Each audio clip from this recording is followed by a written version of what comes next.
All right.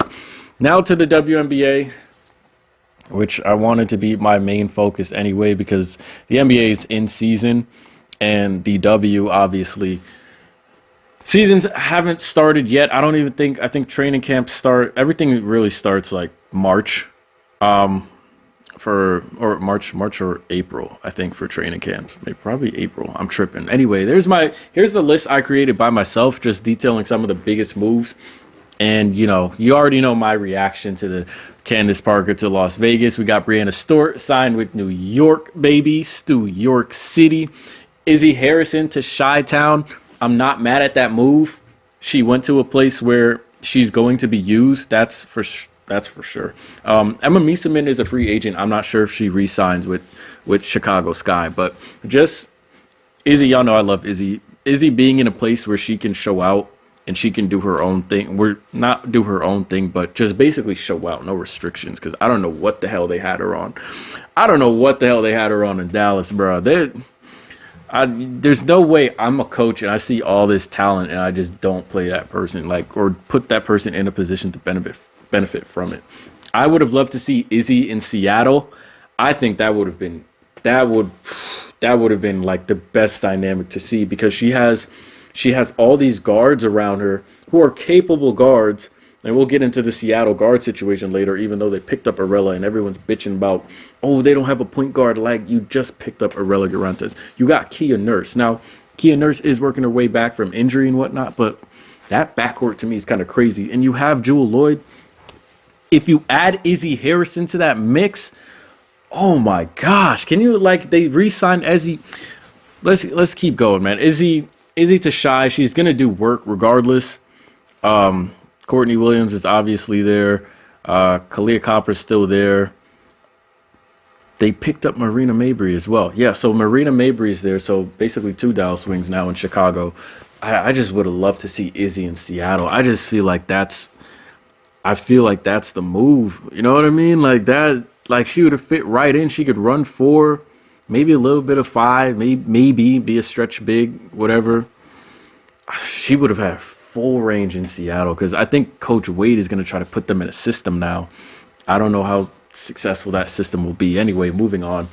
Azurá Stevens to LA. Good pickups. LA making decent pickups. They're not going to be we'll see. Actually, they might be a pushover, but they have some decent pickups. Marina Mabry to Chi-Town.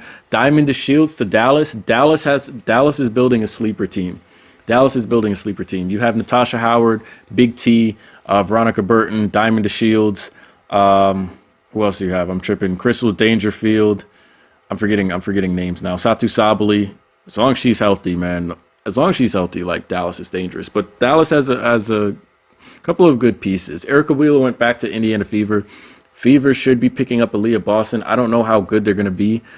You picked up Nalissa Smith and Queen Egbo last season, and then you're going to draft another big. Something tells me, I feel like the Indiana Fever should be making moves with their 2 bigs, because who are you going to slap that franchise tag on? Is it going to be Aaliyah Boston? Do you want it to be Nalissa Smith? Nalissa Smith has game. Queen Egbo, that front court is actually crazy. Give it some time to develop. But what do you some teams, I just feel like, especially the teams in the lottery, are always picking the player that's just number 1 in the nation. They're supposed to go number 1, but they don't necessarily make that pick to benefit their team. So I don't have any problem if you're making that pick, so you could be like, oh, we could trade this player later, get some valuable assets, trade your number 1 pick for someone. I don't know, but I'm not sure what the situation is going to be like for Indiana, but picking up Erica Wheeler again is a pretty good pickup. Atlanta, I feel like she was good on Atlanta, but Atlanta, man, there's so many teams where it's just the dynamics are just shifting. Not crazily. We're talking about a Las Vegas or a New York, but the small shifts, the small moves are just going to be I just feel are going to be the make or break for certain teams. So I think that's going to be one of them. I want to see how Atlanta does without Erica Wheeler. Now Ryan Howard has basically the reins and everything, so we'll see how that goes. Nneka Ogwumike re-signed with the Sparks. Salute to NY. Y'all know I didn't want I didn't necessarily care about Sloot coming to NY, but now that we have her, cool. I'm not hating on that. Stack. Let's stack. If Las Vegas wants to stack, we can stack too. You know what I'm saying? So I'm not mad that Sloot is at the 1 and you put Sabrina at the 2. That's crazy. That lineup is Sabrina 2, Benijah 3, Stewie 4, JJ 5. We should go undefeated, honestly. Aces should go undefeated, but if we put it together within like the first 3 games, we're winning the rest of the season, and we might win the title. Ezzy re-signs with Seattle. Sophie Cunningham re-signs with Phoenix. Kia Nurse to Seattle, good pickup. I kind of went 0 for like 4 on my recruiting, 0 for 5 on my recruiting to New York, but I'm not going to be mad at it. Kia Nurse to Seattle, Arella Garantes to Seattle. If she wasn't picked up, bro. Speaking of the guards who haven't been picked up, Taya Cooper, Arella Garantes, they have to be picked up. There's no way you watch what they're like, the work they're putting in and the work that they have done, and you don't pick them up. I'm surprised Taya Cooper still isn't on a team. But I'm so happy. I know I fucks with Arella. I'm so happy she's on a team, and they need to put her at point and stop worrying about, oh, we don't have a true point guard. Who's gonna fill Sue Bird's shoes? Give her the rock and let her go, because it's not something that she can't do. If you need her to facilitate, she can do that pretty easily. All she has to do is look for a bucket for the first couple of minutes.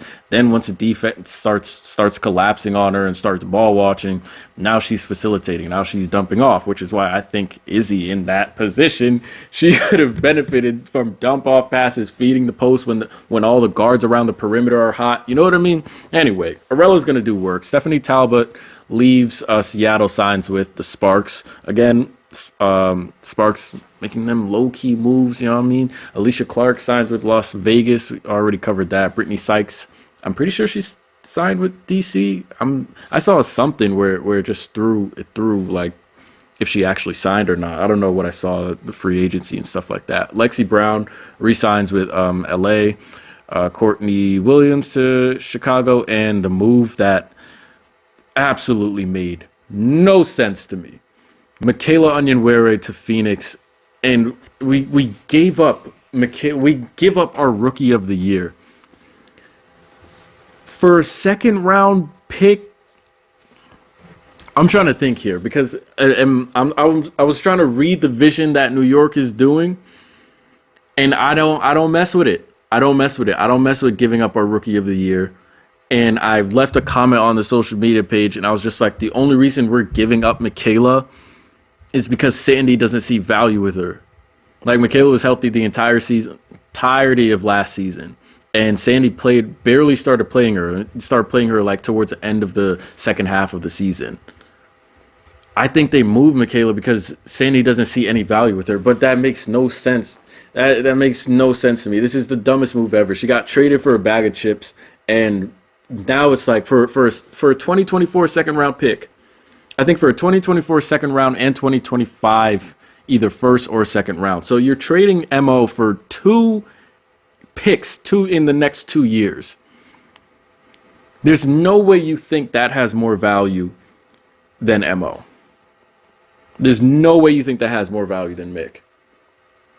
Because Mick, again, I just don't see how I can see this player with all this potential and just think, oh, we don't need her. Because we need a player like Michaela. We need wing depth.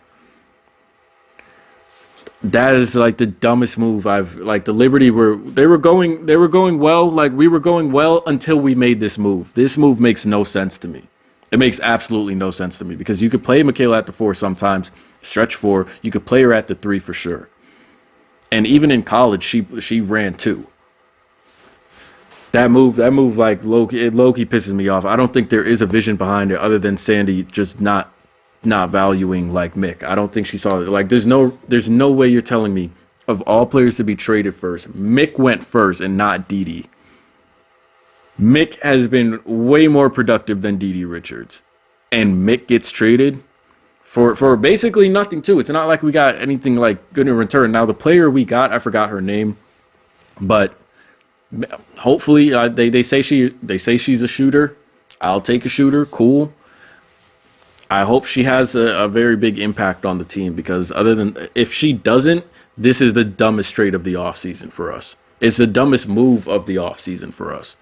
But that's just my wrap on things. I think I'm gonna release some videos where I talk about the teams that I'm interested in watching, especially when all the trades and stuff go through. I'm not sure when free agency ends, but when it does, I'm gonna do like video reviews of the teams to look out for, just my teams to look out for and whatnot, my players to look out for. Hopefully you all will stay tuned for that. But that's just gonna do it for this video. If you all enjoyed it, you know what to do. Subscribe if you're new. It's been your boy 3. I'm out. Ratty.